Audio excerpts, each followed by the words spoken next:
Welcome back. Yeah, you again. Pull up a chair because I'm the investigator and stories like this don't knock politely. They break the lock and leave a shadow on your memory you can't scrub out. Look, most people think history is dead, buried, but in Oakhaven, it's clawing at the floorboards. Today isn't a fairy tale about magic. It's about Clara, 70 years on the clock, joints stiff, stuck in a house smelling like dust and something heavy and forgotten. She thought she was done, checked out. She thought she'd seen it all, from the war to the web. Clara was a retired history teacher who lived alone in a sagging, stubborn little house that reeked of old paper, burnt cinnamon sticks, and the quiet rot of things nobody had touched in too long. She spent most of her days in her garden, but on a rainy Tuesday in November, the sound of the water on the roof pulled her toward the stairs she rarely climbed. She went up to the attic, a place filled with boxes of memories that no longer had a voice. She shoved a stack of damp newspapers aside, heavy, gross, smelled of damper.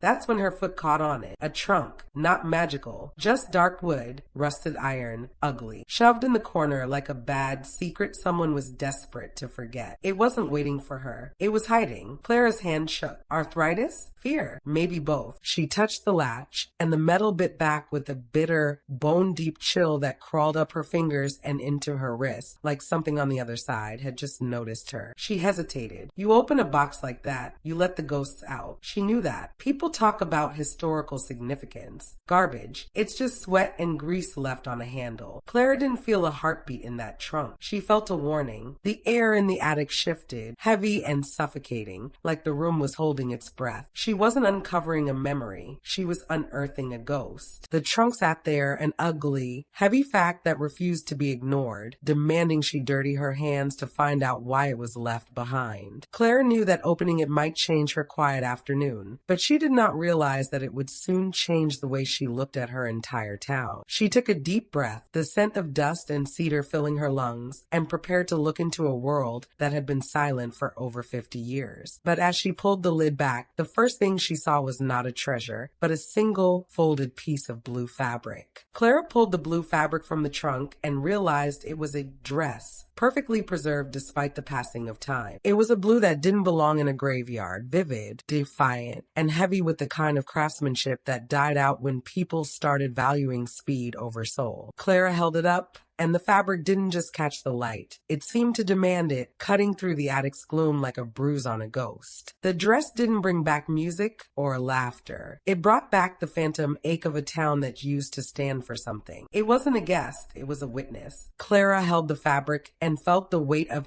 every silent year she'd spent waiting for a reason to care again. She ran her hands over the skirt, feeling the weight of the material, and that is when she felt it, a jagged, metallic weight sewn into the very bottom of the hem. It wasn't a soft lump. It was sharp, intentional, and cold enough to feel through the layers of fabric. It felt like a jagged secret, something designed to be carried, but never seen. Her heart kicked against her ribs as her thumb traced the outline of something that felt less like jewelry and more like a tool of defiance or a hidden path. Clara found a small pair of sewing scissors in her pocket, a habit from her years of mending her own clothes. She carefully snipped at the threads, her hands steady despite her excitement. As the seam opened, a small silver key tumbled into her palm, its edges biting into her skin. It was shaped like a bird with wings spread wide, but it felt heavy, like lead disguised as hope. A tiny slip of yellowed paper followed, brittle as a dead man's promise. The paper had only one sentence written on it in elegant, looping handwriting. To the one who finds the light, the garden holds the rest. Clara stared at the words, her mind racing with possibilities. She knew every garden in Oakhaven, or so she thought, but she had no idea what the light could mean. She looked at the silver key, which was shaped like a bird with its wings spread wide, and realized that her quiet retirement was about to become an investigation she never asked for. Clara spent the rest of the evening sitting at her kitchen table, the blue dress draped over a chair and the silver key reflecting the light of her lamp. She felt a sense of purpose she hadn't felt in years, a spark of curiosity that made her feel young again. She began to think about who might have lived in her house before her, searching through her own memories of the town's history. She remembered hearing stories about a woman named Martha who had lived in this house during the Great Depression, a woman known for her kindness and her beautiful garden. Martha had vanished one day, and the town assumed she had moved away to live with relatives in the city. But the blue dress in the trunk didn't look like something someone would leave behind if they were moving. It looked like something that had been abandoned in a hurry. Clara looked out her window at the dark trees of her backyard, wondering if the secret Martha left behind was still buried under the soil of Oakhaven. The next morning, the rain had stopped, leaving the world smelling of wet earth and pine. Clara took the silver key and went out into her garden, looking at it with new eyes. She searched near the old oak tree and under the rose bushes she had planted years ago, but nothing seemed to fit the description of the light. She felt a bit foolish, an old woman digging in the mud, because of a hidden note, but she couldn't let it go. She decided to go to the town library, a place where she had spent half her life, to look at the old maps of the property. As she walked down the main street, she noticed how much the town was changing. New buildings were going up, made of glass and steel, replacing the old brick shops that used to line the road. She felt a pang of sadness for the world that was disappearing, a world where things were built to last and stories were told over fences. She reached the library and began her search, unaware that Sterling's black sedan was already idling across the street, his eyes tracking her through the windshield like a hunter sighting prey. Inside the library, Clara met a young man named Thomas who was working behind the desk. He was a bright-eyed librarian who shared her love for the town's history. Clara showed him the silver key and the note, and his face lit up with excitement. He told her that he had heard legends of the Weaver of Oakhaven, a woman who was said to have hidden a great treasure before she disappeared. Together, they looked through the archives and found a map from 1934 that showed a small structure in Clara's backyard that no longer existed. It was labeled as the solarium, a glass house meant for growing rare flowers. Clara realized that the light referred to the glass house, but as a history teacher, the phrasing "find the light" sparked a cold, professional memory. It wasn't just poetry, it was a specific, archaic legal term used in the town's original 1934 land use charter, a light and air easement that Martha, a woman of meticulous detail, would have known by heart. But as they talked, a man in a sharp suit walked into the library. This was Mr. Sterling, a developer who had been buying up land in Oakhaven to build a large shopping mall. Sterling didn't look like a monster. He looked like a man who had forgotten how to value anything that didn't have a price tag. There was a tired desperation in his eyes, the kind born from a life of chasing margins. He wasn't there to destroy beauty. He simply didn't believe beauty was a functional asset. To him, Clara wasn't an enemy, just a line item he needed to clear. Sterling didn't ask. He just loomed. Maps? Cute. He sneered, slamming a manicured hand on the table. Wood creaked. Cut the history lesson. I'm buying the lot. Clara. Cash. More zeros than you've got years left. He leaned in, smelling of expensive cologne and arrogance. That drafty trap you live in? It's a corpse. I'm doing you a favor erasing it. Get a condo. Wi-Fi, heated floors, no ghosts. Clara felt a surge of protectiveness for her home and the secret it held. She told him that her house was not for sale, and that some things were worth more than money. Sterling laughed, a dry sound that didn't reach his eyes, and told her that progress was coming whether she liked it or not. He left the library, but Clara knew he wouldn't give up so easily. She felt a sense of urgency now. She had to find whatever Martha had hidden before the developers came to tear everything down. She thanked Thomas and hurried back home, clutching the silver key in her pocket, as if it were a shield against the changing world. Back in her garden, Clara began to clear away the overgrown vines near the back fence, where the map had shown the solarium. Her back ached and her hands were covered in dirt, but she didn't stop. She didn't need ghosts whispering in her ear. She had the cold, hard facts of the archives. Every shovelful of dirt was a step toward proving that Martha hadn't just been kind. She had been a strategist. Clara was gasping, sweat stinging her eyes. Her back screamed at her, 70 is too old for this garbage. She swung the shovel one last time. Clang. The vibration rattled her teeth. Metal. She clawed at the mud, nails breaking, until cracked glass, rotten wooden beams, and the buried skeleton of the old solarium tore through the dirt beneath her hand. Iron box. Heavy. Real. She didn't have time to smile, though. Tires crunched on gravel behind her. Aggressive. Fast. She didn't need to look. Sterling. And he wasn't smiling anymore. Sterling didn't bother with legal pleasantries this time. He kicked the pile of dirt back into the hole, narrowly missing Clara's hand. Eminent domain. He barked, pointing a shaking finger at the box. That's mine. The dirt, the box, the rust, all of it. Property of the development corp. He lunged for the box. Clara didn't flinch. She gripped the lapel of her mother's coat, feeling the hard, jagged edge of the old buttons against her thumb, and blocked him. She didn't think about history lessons. She just thought about how much she wanted to stop him in his tracks. "You want it?" she countered, her voice dropping to a low, dangerous rumble. "Then you'd better be prepared to dig through a lifetime of resolve, because I'm not moving an inch." Sterling lunged, but Clara was faster, not with her feet, but with her head. She pulled the yellow note from her pocket, the one Martha had left. "You're looking for a treasure, Sterling, but you missed the fine print," she spat, pointing to the elegant, looping handwriting. She had realized in the library that the light wasn't just the sun. It was the legal clause Martha had woven into the town's founding charter, a clause Clara remembered from her decades teaching local history. "This land isn't mine to sell, and it's certainly not yours to buy. It's a perpetual trust." She stood her ground, using the small silver key not as a prize, but as a weapon of leverage. The developer realized he had lost this battle and walked away, his expensive shoes ruined by the mud of Clara's garden. Clara and Thomas were left alone with the iron box. With trembling hands, Clara used the silver key to open the latch. Inside was not gold or jewels, but dozens of small, hand-carved wooden birds, each one holding a tiny scroll of paper in its beak. These were blessings for the future, written by Martha for the people who would live in Oakhaven long after she was gone. Each scroll contained a piece of advice or a story of kindness. Clara realized that Martha hadn't vanished. She had simply decided that her legacy would be one of hidden joy rather than public fame. Clara felt a deep sense of peace wash over her as she read the scrolls. One of them said, "The greatest garden is the one that grows in the hearts of your neighbors." She knew what she had to do. She didn't want the treasure for herself. She wanted to share it with everyone. She thought about another fact she had once read. The Little Free Library movement, which allows neighbors to share books for free, actually began in 2009 as a tribute to a mother who was a teacher and loved to read. Clara decided that she would turn the old solarium site into a community garden and a library of stories where people could come to read Martha's blessings and share their own. The loneliness of the last 5 years didn't just vanish. You don't cure that kind of silence with a garden, but it grew teeth. It became a grit she used to keep the doors open, a stubborn pulse replacing the hollow ache. She looked at the blue dress in her kitchen, no longer a fairy tale garment, but a battle flag that had led her back to the front lines. The following weeks were in a montage of magic. They were a grind of calloused hands. Thomas and a few locals who still gave a damn helped Clara haul debris, building a structure to house Martha's warnings and wisdom. Neighbors who had ignored each other for a decade were forced to talk, their shared sweat doing what polite nods never could. Even the kids, lured away from their screens by the raw smell of dirt and secrets, watched the woman with the silver key like she was a legend coming back to life. Clara didn't feel a new energy, she felt a hard-won clarity. She understood that saving her home hadn't been about nostalgia. It was about territorial defense. She thought of the victory suits of World War II, those lean, cuffless garments born of necessity, where every scrap of fabric was a weapon against waste. Her life was like that now, no excess, just purpose. On the day the garden opened, the sun didn't just shine, it exposed the work they'd done. There were no grand speeches that mattered, just the sight of people holding those wooden birds, their eyes reflecting a sharp, sudden realization of what they'd almost lost. Clara stood there in her dress with the tagua nut buttons, hard and unbreakable. She didn't feel her husband's absence as a void, but as a silent partner in the grit. The light wasn't a metaphor. It was a flare sent up from the trenches. The threads of the past weren't just mended, they were reinforced with wire. Oakhaven wasn't stronger than ever, but for the first time in 50 years, it was awake and ready for the next fight. As the sun began to set, casting long, golden shadows across the grass, Clara sat on a bench in her new garden. The town was quiet again, but it was a peaceful silence, filled with the promise of tomorrow. She held the silver key in her hand, knowing she would never need to hide it again. She looked at the blue dress, which now hung in a glass case in the library, a reminder that even the most fragile things can survive a war if they're hidden well enough. The investigation was closed. The case filed. Clara gripped the key, feeling the cold metal bite into her palm. Oakhaven wasn't saved by magic or destiny or any of that pretty storybook garbage. It was saved by blistered hands hands, stubborn lungs, and a woman too tired to quit. It was saved because one tired, furious woman refused to let anyone erase her home. History isn't a ghost story, folks. It's a grit and nail struggle for the truth, and it's fought in the mud every single day. And for once, the good guys won. She listened to the leaves, not whispering, just existing. She wasn't the keeper of the heart, or whatever. She was just Clara, and that was enough. I'm the investigator. Keep digging.